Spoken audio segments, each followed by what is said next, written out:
역사상 가장 극적인 변화를 겪은 인물 중 한 명, 바로 사도 바울의 이야기입니다. 그의 이야기는요, 단순히 한 개인의 경험을 넘어서서 우리 삶의 거대한 전환점이 과연 어떻게 만들어지는지에 대한 놀라운 비밀을 담고 있습니다.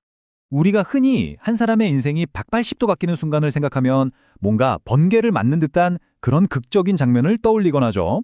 네, 맞아요. 다마스쿠스로 가던 길 위의 바울처럼 말이에요. 근데 과연 그 번개는 정말 아무 예고 없이 뜬금없이 친 걸까요? 아니면 이미 그 전부터 먹구름이 서서히 몰려오고 있었던 걸까요? 오늘 바로 그 진실을 한번 파헤쳐 보겠습니다. 네, 바울의 이야기는 A에서 B로 가는 그런 단순한 직선도로가 아닙니다.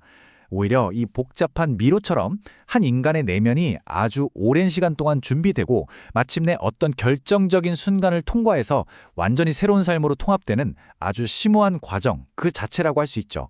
자, 우선 회심이라는 단어부터 제대로 짚고 넘어가 보죠.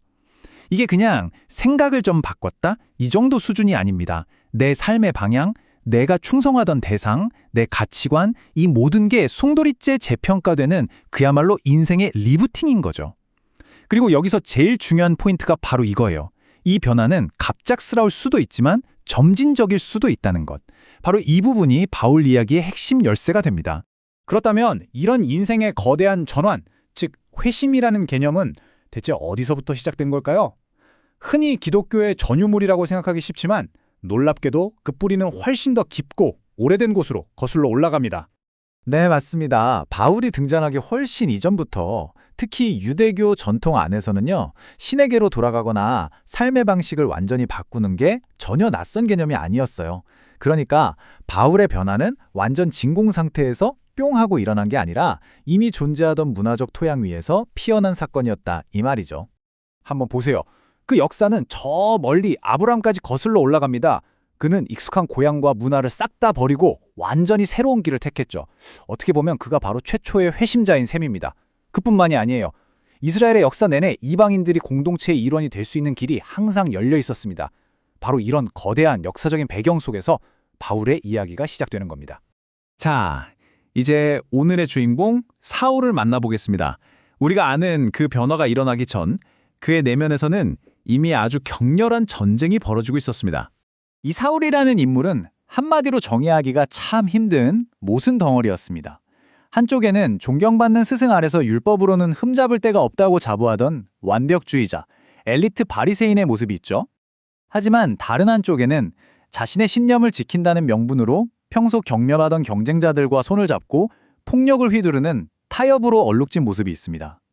이 두 개의 자아가 그의 내면에서 정말 격렬하게 충돌하고 있었던 겁니다. 훗날 바울은 이렇게 절규에 가까운 고백을 남기죠. 아, 나는 비참한 사람입니다. 누가 이 죽음의 몸에서 나를 건져주겠습니까?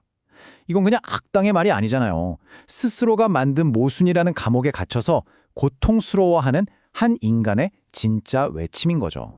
가시체라는 비유는 정말 탁월해요. 이게 뭐냐면 외부에서 오는 압력이 아니라는 겁니다.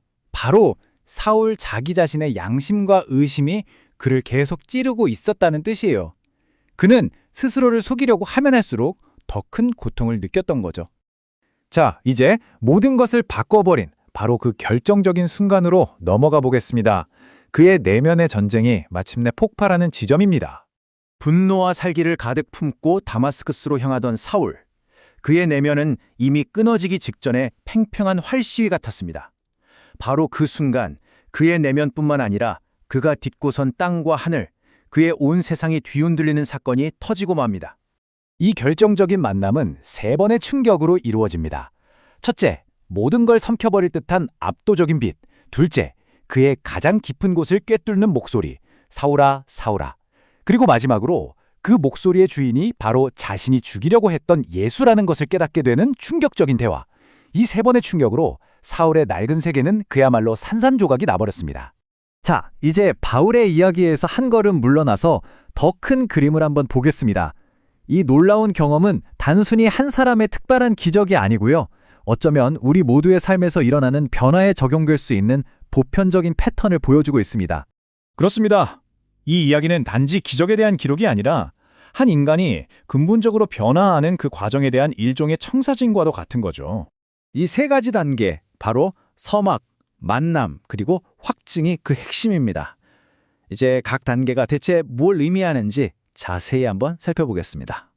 첫 번째 단계인 서막은요, 결정적인 사건이 일어나기 이전에 일어나는 모든 일을 포함합니다.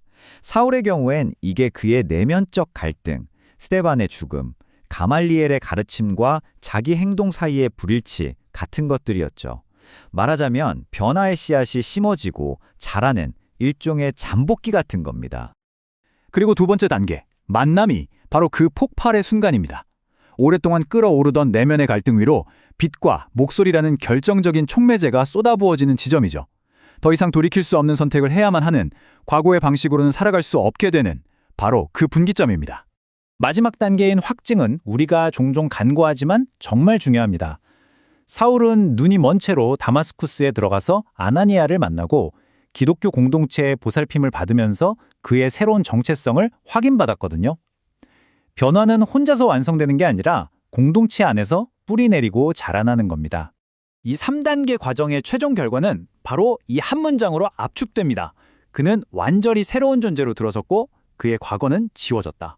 이건 뭐 조금 개선하거나 업그레이드한 수준이 아니에요. 과거의 사울은 완전히 죽고 새로운 존재인 바울이 탄생한 그야말로 완벽한 리부팅이었습니다. 결국 핵심은 이겁니다. 바울의 진짜 회심은 다마스쿠스 길 위에서의 그 섬광, 그 자체가 아니었다는 것. 어쩌면 그것은 그 빛을 향해서 고통스럽게 나아가던 오랜 과정 전체였을지도 모릅니다. 그렇다면 우리 삶에서 일어나는 변화들은 어떨까요? 우리가 시작이라고 생각했던 지점이 사실은 긴 나정의 중간이었고 끝이라고 믿었던 순간이 또 다른 시작은 아니었을까요? 그 여정의 진짜 시작과 끝은 과연 어디일까요?